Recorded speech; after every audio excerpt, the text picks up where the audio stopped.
กราบทักทายสบายดีพ่อแม่พี่น้องFCทุกคนอีกแล้วเนาะยินดีต้อนรับเข้าสู่สองคุณแนลเช่นเก่าเช่นเคยคลิปนี้ก็สิพาทุกคนไปเรื่อยใหม่เนาะเรื่อยใหม่เฮ็ดเป็นแบบแล้วก็สิถอกเสาเนาะทุกคนเนาะถอกเสาเฮ็ดเถื่อนอยู่หนาเนาะตอนนี้ก็อยู่ที่ห้วยจะมะเนาะห้วยจะมะอาจจะไปพูดอยู่เถิงห้วยจะมะนี่มีคำร้ายเนาะคืออยู่ล้มกับมีเขาเห็ดคำร้ายเขาหอนคำเนาะพูดนะเบิ้งนี่พี่น้องโอ้จะเห็ดขนาดอันนี้ซื้อมือมนุษย์เนาะมนุษย์เห็ดกับมือเลยป้าโถคือสิมานคักอยู่นี่นะเบิร์กเฮ็ดกับหล่อแล้วนะขยุหล่อเลยพุ่นเขาไล่แผ่นผมอยู่พุ่นอยู่ห่วยน้ำพุ่นนี่ขนาดพี่น้องก็เฮ็ดขนาดเนาะพุ่นหนาพุ่นไปพุ่นแล้วเนาะพุ่นนี่มียังกะมาหับสมน้ำกันเนาะเลยไหมประมาณเมตรปลายนี่แหละเป็นแบบเนาะหน้าซาวอยู่ถึงมาได้แถวนั้นแหละนี่แถวปลูกใหม่ใหญ่ๆผมแล้วเนาะแล้วมีย่างกันครับส่งน้ำกันเนาะ let's go พี่น้องตอนนี้จะหอดใหม่แล้วเนาะใหม่นี้มันเป็นใหม่ยิ้วปลาเนาะเห็ดแปลนแบบพอดีงามนี่ตอนนี้เขาปาดเอาเห็ดบางเนาะเห็ดบางหอนคำ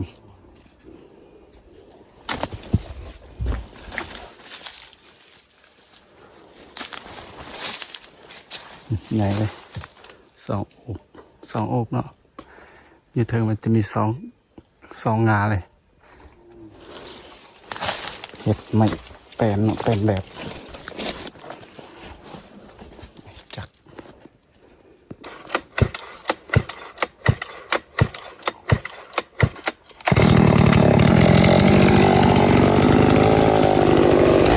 เมื่อแล้วพี่น้องลงมือตัดกันแล้วเนาะ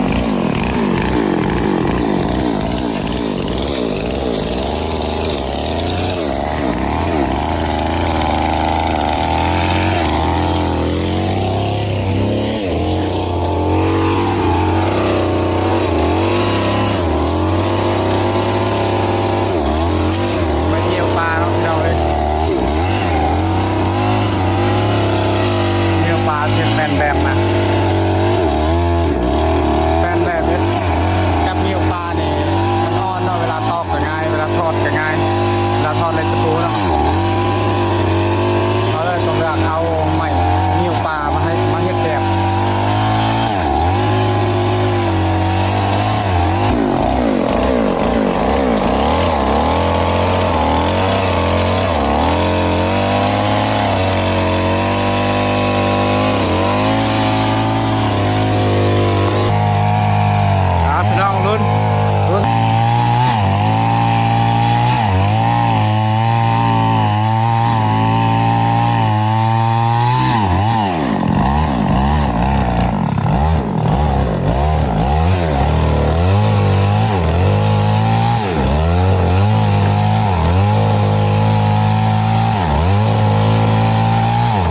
ทิ้งแนวโอ้ยบ่ฮอดนาทีซ้ำบ่ฮอด5 นาทีซ้ำนี่หลบแนวลุมแนวพี่น้อง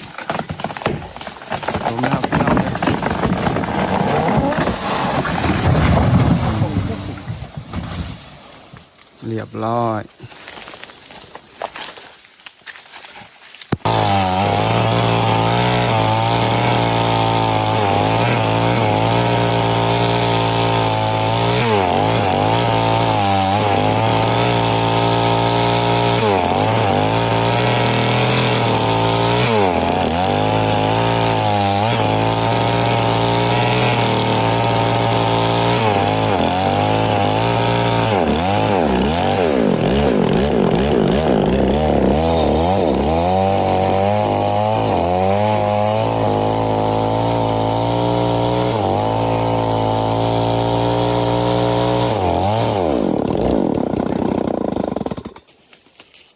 sinian.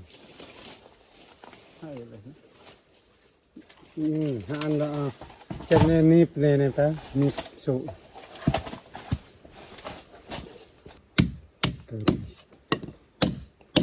Bằng cái chỉ cái bằng kha.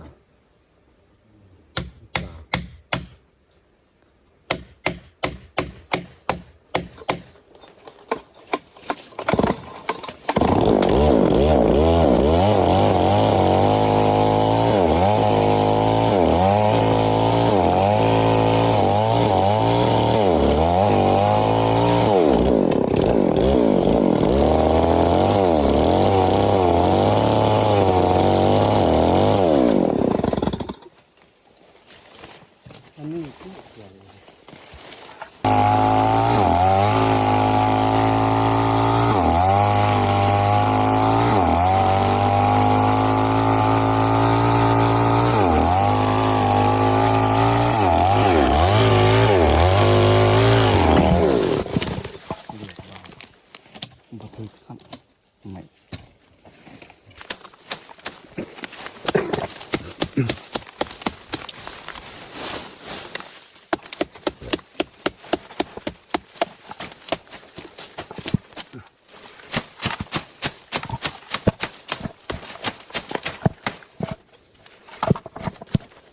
กูให้แบบ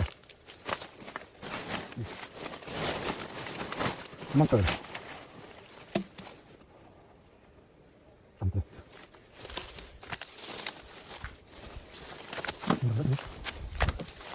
สมองเ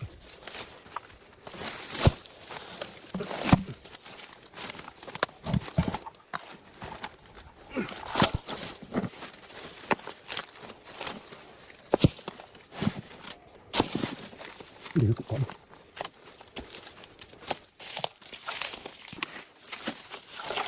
จับปลาปลาจับปลา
10 á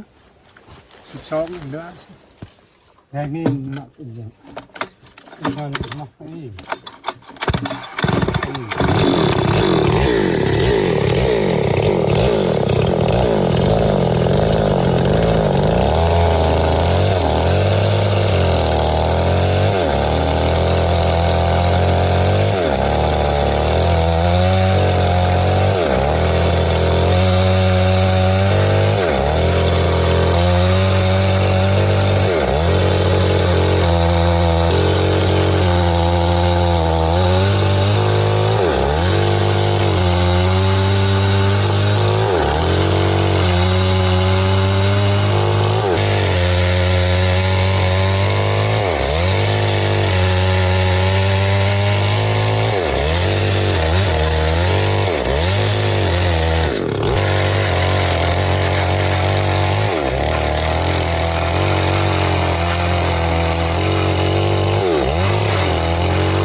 Next time.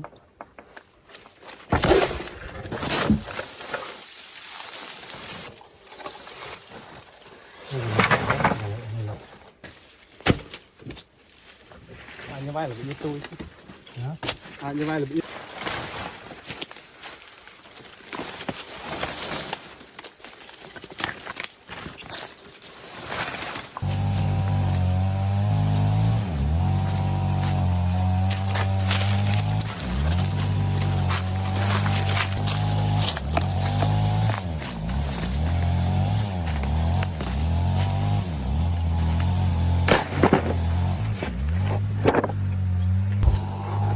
พี่น้องเนาะแหกมือเทื่อละ3เดี๋ยวสิเมื่อเอารถไถก็เนาะโอ้เมื่อเอารถไถกับพูดบักไกลๆเพิ่นละอยู่กระนึมเนาะเพิ่นวิทย์พูดตัวนี้เนาะ3 4 4อย่างพี่น้องเอาพอเพิ่นก็เลื่อยยังเลื่อยเนาะตอนนี้เนาะยัง3 4แผ่นอยู่ในก็ยังบ่ทันแบกเอาเมื่อเอารถก่อนรถไถมีอย่างกับฮับส้มกันเนาะ let's go มาเบิ่งกวาดทางก็เนาะว่าสีไปทางน้ำหรือว่าสีไปทางพุ่นเนาะทางพุ่นก็มีทางเลยกับทางน้ำก็มีทางน้ำเบิ่งแล้วตอนเช้าก็โอ้โหบอกเลยโคตรยากเดี๋ยวสิเมื่อเบิ่งทางพุ่นเนาะทางนอกทางภูพุ่นแหละทางไปบ่คำเนาะสิไปเบิ่งนี่ทางอยู่นี่ก็โอเคอยู่แต่ว่าพุ่นอยู่น้ำพุ่นเลยอยู่น้ำพุ่นมีแต่ก้อนหินเนาะบักใหญ่ยาก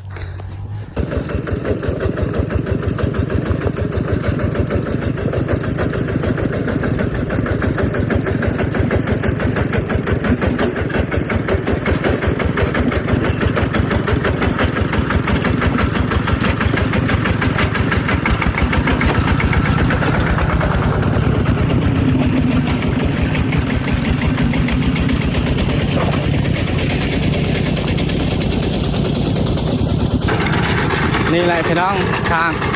อันนี้ตอนมาเนาะเดี๋ยวตอนกลับถ้าได้ท้ายกับสุดท้ายให้ว่าพี่ๆน้องๆเบิ้งเนาะทางเส้นทางอะประมาณนี้เลยเพราะว่ากับบุกเบิกเฮ็ดคำเนาะคุณนะทางอะวันนั้นเนี่ยยากเดี๋ยวสิตั้งกองวันกกใหม่แล้วเนาะ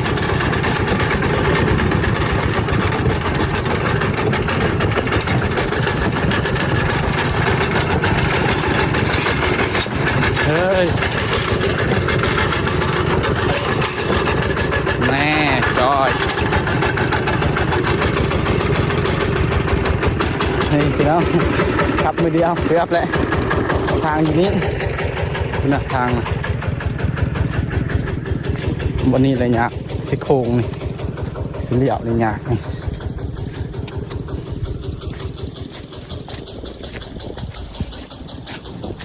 คุณนะปวดยากพี่น้องทางดีได้ไหมเอาบ่ลายเดี๋ยวตอดกลับเป็นจังใดเนาะ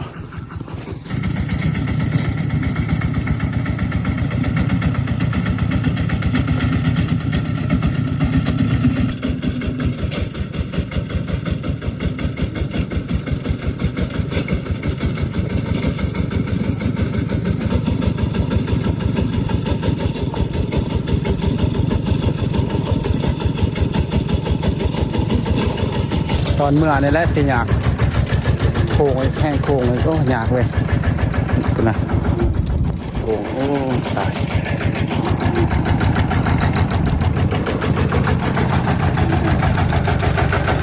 โอ้กล่องมัว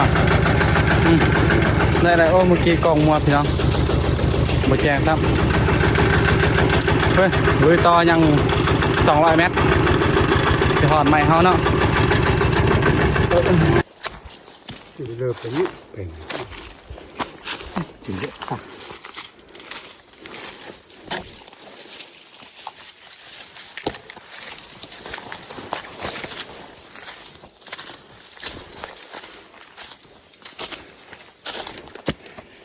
พี่น้องกว่าสิหอดพอเพิ่นเลยแล้วแหละ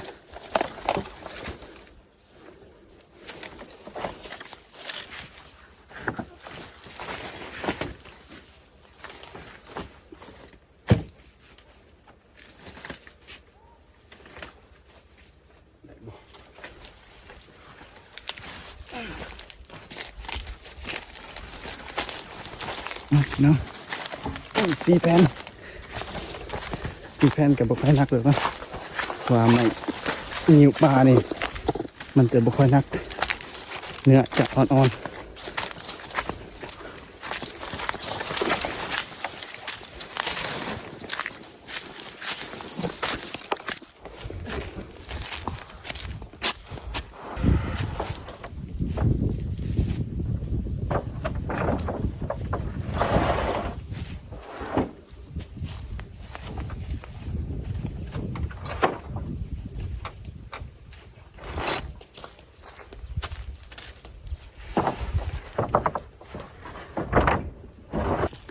หัวสิตัดเลยนะตัดครึ่งเม็ดหนึ่งก็ได้แล้วได้ซาซีแล้วเนาะอันนี้คือแปลนแบบของเราสีเห็ดเสาเนาะสีทอกเสารถไทยเดินตามพี่น้องโอ้ยางนานี่โคตรตึงโพดนะเวลาเหยียบก้อนหินนะมันโดดเลยบอกเลยครับโคตรเมื่อยทางก็บอกเลยโคตรยากเอาปีกพี่น้องไปเฮ็ดขอกหมูหนักเติบ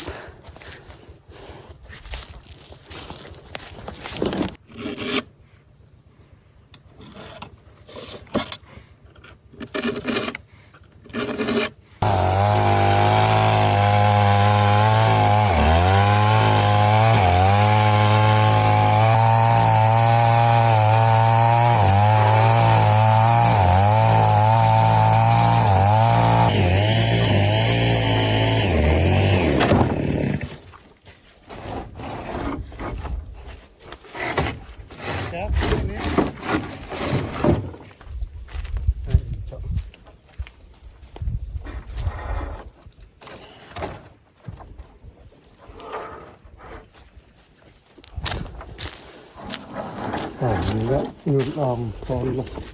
ทุกจะต่อเลย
กว่าสิได้ครับพี่น้อง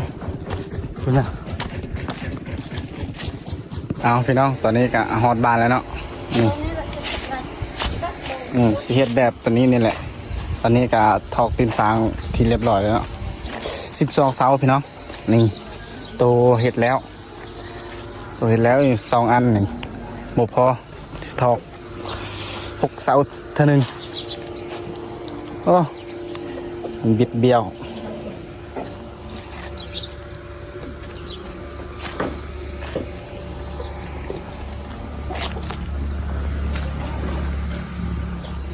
มือนกับสีทอกตัวนี้อีก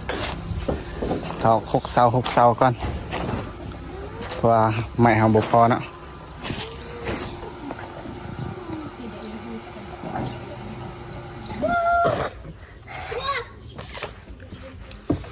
มาดูต่อ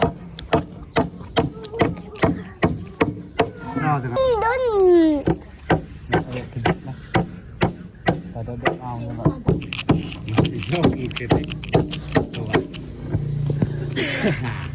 เอาแป้งอีกจิ้วแน่แท็กวัดรอรถคัตเตอร์เป็นยากมันเจ๊เท่าอาเดือดเลื่อยไอ้จะจกรถตู้ยไอ้ก็เดิม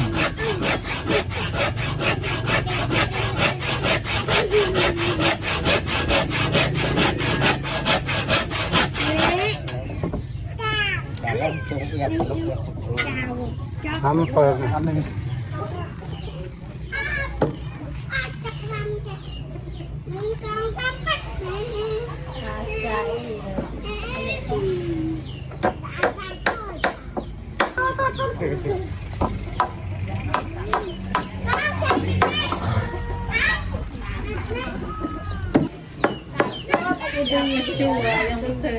มันเคยพาโต้ส่งลาน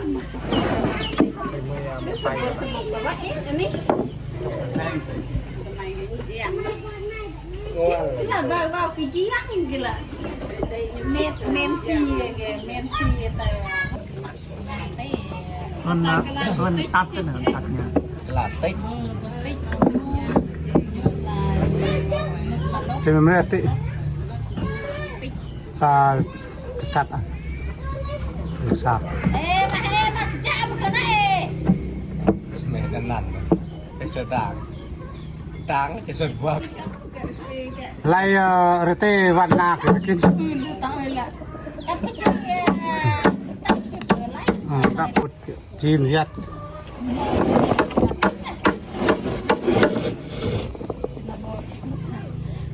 tiếp khăn với lô เมื่อว่าวันที่เจ้าบ้านมาเองกับเจ้าเรียกยกเสด็จตัดเลย tiếp mà mẹ mẹ sơn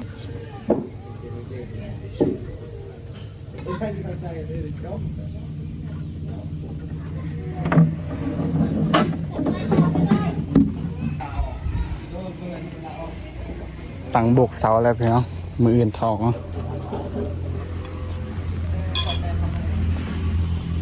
อย่าง3 อันตัวเก่า2ตัวใหม่อย่างอันหนึ่งสิโจไว้ซ้ำนี้ก็เนาะอื่นค่อยสืบต่อสำหรับคลิปนี้ก็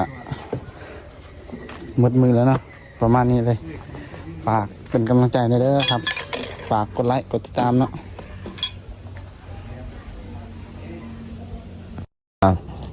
ใส่ปูนเค็มเรียบร้อยแล้วสมปูนเรียบร้อยสมปูนสูตรเฮากับแบบนี้เลยเนาะ